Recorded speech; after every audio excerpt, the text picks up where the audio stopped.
తెలుగుదేశం జనసేన కలిసే ఉన్నాయి. వాళ్ళిద్దరేం విలీనం అవ్వలేదు. ఒకళ్ళకొకళ్ళు కలిసి పనిచేస్తున్నారు. కూటమిలో భాగస్వాములు. జనసేన మొన్ననే ఆవిర్భావ దినోత్సవం జరిపిన సందర్భంగా వాళ్ళ ప్రకటనలు, వాళ్ళ ప్రసంగాల పరంగా చూస్తే దక్షిణాది నాయకుడిగా పవన్ కళ్యాణ్ ఎదగాలనుకుంటున్నారు.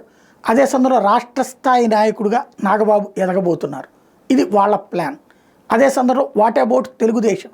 ఆల్రెడీ జాతీయ అధ్యక్షుడిగా వాళ్ళ పార్టీకి సంబంధించి చంద్రబాబు ఉన్నారు. సరే, దేశవ్యాప్తంగా పార్టీ ఉందా లేదా పక్కన పెడితే జాతీయ అధ్యక్షుడు అనే హోదాతో ఉన్నారు. ముఖ్యమంత్రిగాను ఉన్నారు. ఇప్పుడు లోకేష్ని ముఖ్యమంత్రిని చేయాలి. మొదట అయితే డిప్యూటీ సీఎం చేయాలంటాం. ఆ సందర్భంలో ఎవరైతే జనసేన వాళ్ళు వేరేగా స్పందించడం, అయితే మా వాడిని సీఎం చేయండి అంటాం. ఆ ఇష్యూని ఇద్దరు కూడా కాస్త క్లోజ్ చేశారు.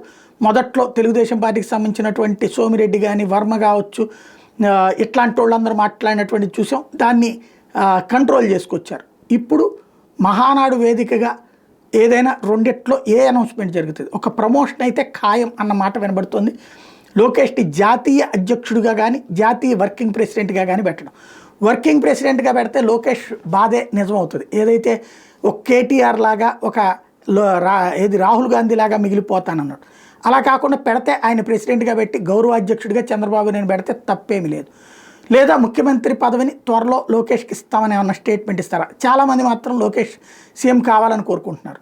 ఒకవేళ అట్లా కాదు అనుకుంటే కనుక మహానాడులో వీళ్ళ ఉపన్యాసాల ఆధారంగా ఏం జరుగుతుందనేది తేలుతుంది.